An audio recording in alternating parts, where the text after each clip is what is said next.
Welcome back, friends. In this video, I'm going to be presenting to you the best rom-coms of 2023 for this Christmas. We publish such content on this channel, and if you enjoy it, be sure to subscribe, and also hit that notification bell for future videos. At number 6, Maybe I Do 2023.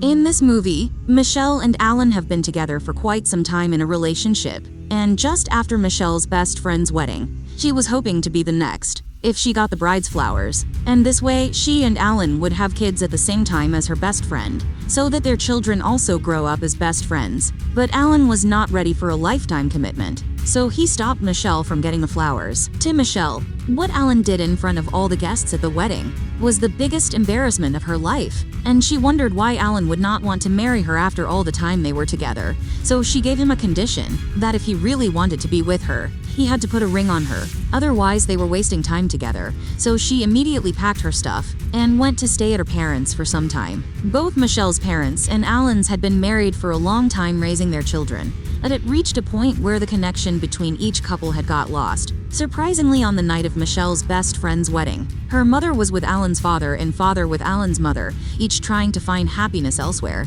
and what they didn't know was that their children were together. Long story short, when Michelle went to her parents to get some bit of advice from them about marriage, and some answers as to why Alan didn't want to marry her, the parents suggested that she invite Alan with his parents over for dinner, so that they could get know each other. Michelle's father, Howard, was very shocked to see Monica, the other woman he was trying to stay away from, in his house, since he thought what they were doing was a mistake, and so was Sam, Alan's father, when he heard the voice of Grace, Michelle's mother. The parents tried to cancel this meeting because of their guilt, but the children would not let them. The truth later came out after touching words from Michelle to Alan as to why he had to marry her, and because the parents had not yet gone too far with their mistakes, they managed to resolve them without the children knowing, and at last Michelle and Alan got married. At number 5, Beautiful Disaster 2023. I don't want any more crazy! And Travis, you make me crazy! This film is about a young woman, Abby Abernathy, raised by her gambling father as a poker player from when she was little, and by the time she was 13 years old, she was a master and managed to make a name for herself. But the problem with most gamblers, they don't know when to stop, which was the problem with her father, and this kept getting him in debt most of the times, and her bailing him out with her skills, until she felt like enough was enough. So Abby ran away from her father in Las Vegas as a whole to study college like her friend. At college, she happened to meet with this guy called Travis Maddox, who was a fighter that she immediately crushed on like he also did with her, but refused to accept it, playing the hard one to get. But because her best friend and roommate was the girlfriend of Travis's cousin, who was a roommate with him, fate kept bringing them together. With time, Travis started caring a lot, and when she got into some trouble paying off her father's gambling debt in Las Vegas to a mafia, since Travis was a good fighter, he made a deal with this mafia to fight for him, so that he could help her pay this debt,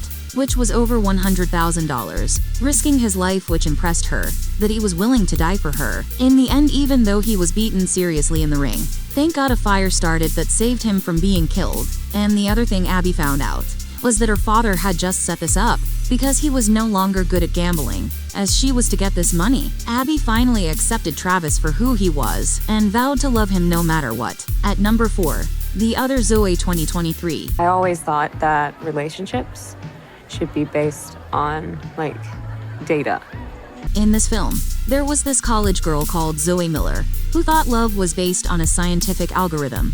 She thought that for two people to be in love, they had to be compatible in a way that if one was a mathematician, the other also had to be one. And in fact, because she was good at coding, she made an app that was matching people based on things they liked. She was the kind who believed that the thing of love was an idea that was invented by capitalists to manipulate others, and that if it was not there, people would not have the idea of falling in love, which was the reason she was single, because she was finding it hard to get a guy compatible to her skills and thinking, until one day when she was at this seminar, where a guy called Miles McLaren had the same perception as hers. When it came to love, she immediately thought this guy was the right match for her, so she tried to run after him after the seminar, but she missed him. Then there was this guy called Zach McLaren, the best football player on campus, whose girlfriend was also a footballer, and a rich girl called Zoe Wallace. One day when Zach went to this bookstore for a book on a certain video game, he was surprised that Zoe worked there, and the way he knew her was after he hit her with a ball.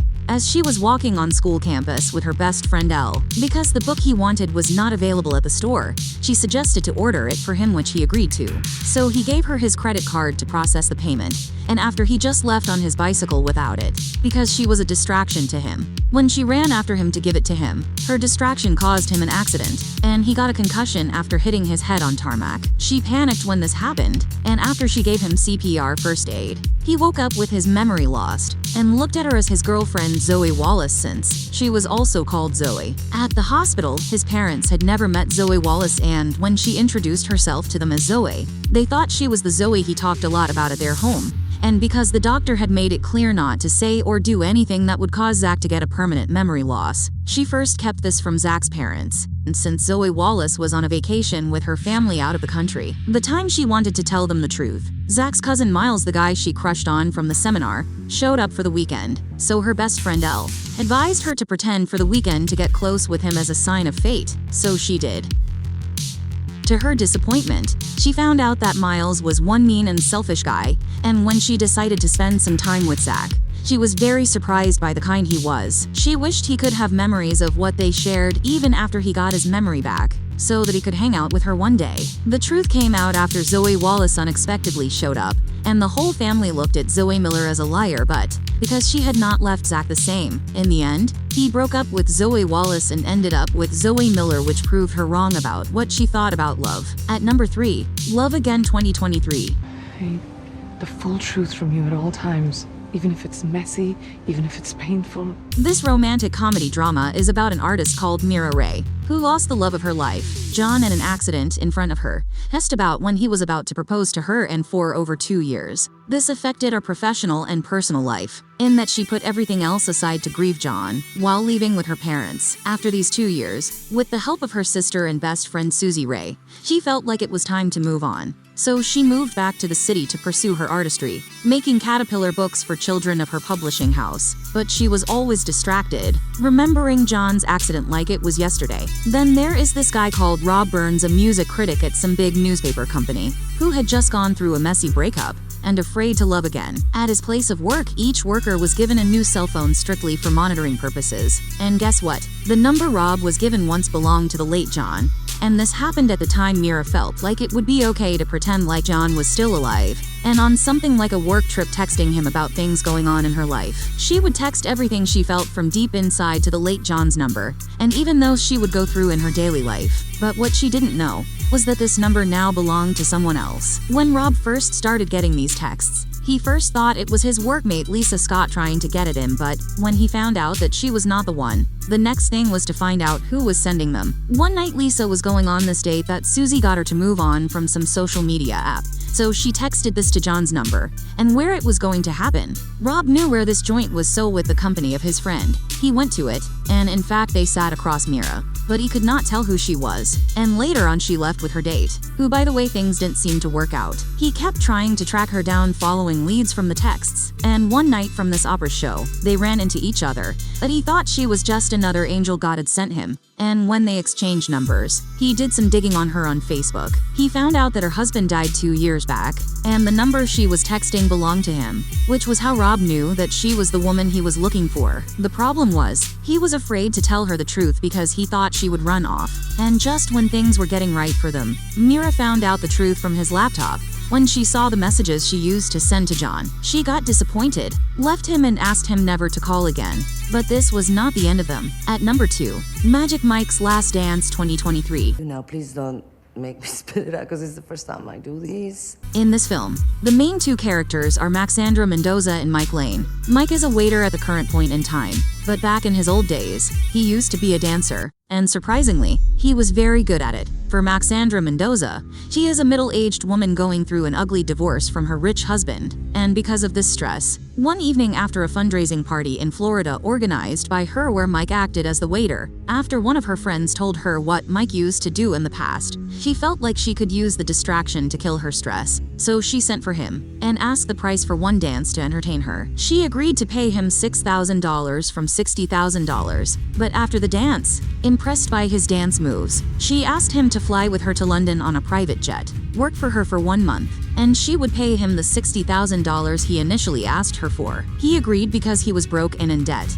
but he did not know what he was going to do in London, because it was supposed to be a surprise, and when he got there, the job was to be the new art director of a theater that Maxandra Mendoza owned, as one of the settlements from her rich ex-husband. She wanted to change everything this theater was known for, plus she also wanted to make her ex jealous, who by the way kept getting in her way using his influence to see that she does not succeed with what she was planning on doing. Anyway, to all the fanatics of dance movies, this is one you should put on your list this Christmas. At number 1, You People 2023. Yeah, this is like a 23andMe situation. Like, I want to introduce you guys. In this film, Ezra is a Jewish lonely guy from West LA, finding it hard to find love and a broker. But the funny thing was, he didn't even want to be a broker because he hated it, but rather he had picked interest in this podcast he had started with his best friend Mo about the culture. One day, he ordered an Uber from work, and surprisingly, he jumped into Amira's car, a black woman parked next to his office building, because she was lost. What made things interesting was that even though Amira was not the Uber Ezra ordered, she looked like the Uber lady on his phone, like they were twins, and to make matters worse, she was in the same type of car as listed on Uber. They later came to an understanding for Ezra to direct her to where she was going, given she gave him a lift. The two started dating from here, and after a while, Ezra realized that she was the woman he was always looking for, compatible in so many things. The problem was when the time came to meet each other's parents, because Amira's father Akbar was the type holding on grudges from the slave trade times when black people were treated as trash, while Ezra's mother Shelley thought that Amira being black, she was not good enough, so she would try correcting everything she did the times they were trying to get to know each other. These two really wanted to get married because they didn't really care about their racial backgrounds, but their families made it really hard for them, which forced them to cancel their wedding. After opening their eyes and realizing that it was time to move on and the past will always be in the past, Ezra's mother teamed up with Amira's father, and they reorganized their wedding in secret as a surprise after each party apologizing, and the ending was the happy one ever after. Thanks for watching if you have come this far, and let us know your best pick in the comment section below.